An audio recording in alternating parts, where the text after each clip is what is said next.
In the dark superhero universe created by the boys, Gen V introduced some of the weirdest young Supes yet. On the surface, they are students at Godolphin University, training to become the next heroes packaged by Vought. But in reality, their powers are stranger than anyone expected. Some can shrink their bodies and crawl inside people. Some can control blood like a weapon. And some have abilities that look powerful but come with a painful price. Today, this video will take you through the weirdest, most dangerous, and most unforgettable Supes in Gen V. Why is Sam the most dangerous person at Godolphin University? In Gen V, Golden Boy is known as the #1 student at Godolphin University, but the truly terrifying one is Sam, the one who was locked underground for years. First, Sam has terrifying physical strength. Cardoso once said himself that Sam was even stronger than Golden Boy. After Sam escaped the lab, he easily killed the guards with brute force alone. When he fought Jordan in his defensive form, Sam knocked him away with pure strength. Even in the boys, he was able to overpower Kimiko. Second, Sam's biggest problem is his extremely unstable mental state. He was kept in the woods for years and experimented on. He was constantly tortured by pain, anger, and hallucinations. From his point of view, real people can even turn into puppets. Because of this, when he kills people, he can barely feel their pain. Once he loses control, he becomes a random, indiscriminate killer. Finally, Sam is very easily guided by his emotions. At the end of Season 1, he originally had doubts about Kate freeing the prisoners and attacking ordinary people. Even the Golden Boy in his hallucination was trying to stop him. But after Kate told him to feel nothing, Sam immediately lost his guilt and hesitation. He did not stop Kate. Instead, he started helping her attack other people. How insanely powerful Black Hole's ability is? In Gen V, Black Hole looks like nothing more than a gross joke character, because his anus is connected to a black hole-like pocket dimension. But actually, this power is basically a cheat code. Black Hole can transport huge amounts of supplies. In the show, he sucks an entire keg of beer into his body, without his body changing at all. This proves he does not just have a huge stomach. He can store objects far bigger than his own body. That completely breaks the laws of physics, turning him into a mobile storage unit with no clear limit. Even crazier, he can transport living people. Later in the show, someone crawls out of his body completely intact. By the finale, several main characters even hide inside Black Hole's pocket dimension, then suddenly appear on the battlefield to launch a surprise attack. That means he cannot just carry supplies. He can secretly transport an entire Supe team. And the scariest part about Black Hole is that he can make other Supes even stronger. In the Gen V finale, Marie's team hides inside Black Hole. After he transports them, they can suddenly use their powers at point-blank range. This greatly cuts down the time their enemies have to react. So what if Soldier Boy hid inside Black Hole while charging up his chest blast? Wouldn't Homelander have lost his powers a long time ago?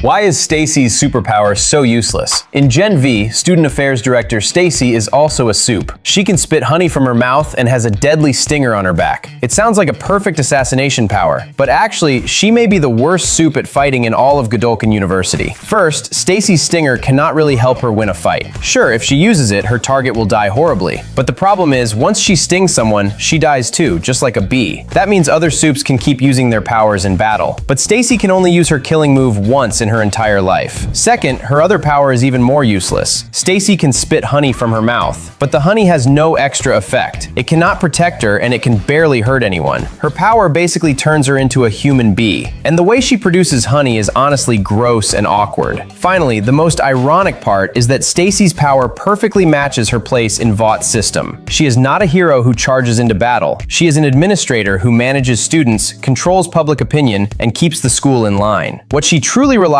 on is the power Vought gave her to control the students. And that one deadly stinger is the perfect symbol of who she is. Why did Tech Knight want to make a hole in Huey? Tech Knight first officially showed up in Gen 5 when he was sent to investigate the truth behind a student's death. He is not a combat-type Supe, but a super detective with extremely enhanced senses and observation. He can tell if someone is lying through their heartbeat, breathing, sweat, and pupil movement. So in The Boys, when Huey pretended to be Webweaver and snuck into Tech Knight's party, Huey's nervousness, hesitation, and wrong reactions were all noticed by him. But outside of his powers, he also has an extremely twisted hole fetish. The show keeps giving small hints. The way he looks at the hole in a tape roll and the hole in a donut is clearly not normal. In the security footage, he is even caught using a vacuum cleaner to satisfy himself. He does not even leave the tree holes on campus alone. So he did not hand Huey over to Homelander right away. Instead, to satisfy his own desire, he was ready to make a hole in Huey's body. That is the truly terrifying part. Tech Knight's hole fetish has already gone from finding holes to making holes. In Gen V, he was still losing control over existing holes. But by the time he gets to Huey, he has started treating a living person as an object to satisfy his fetish. If he really managed to make that hole, what came after that is something I do not even dare to imagine.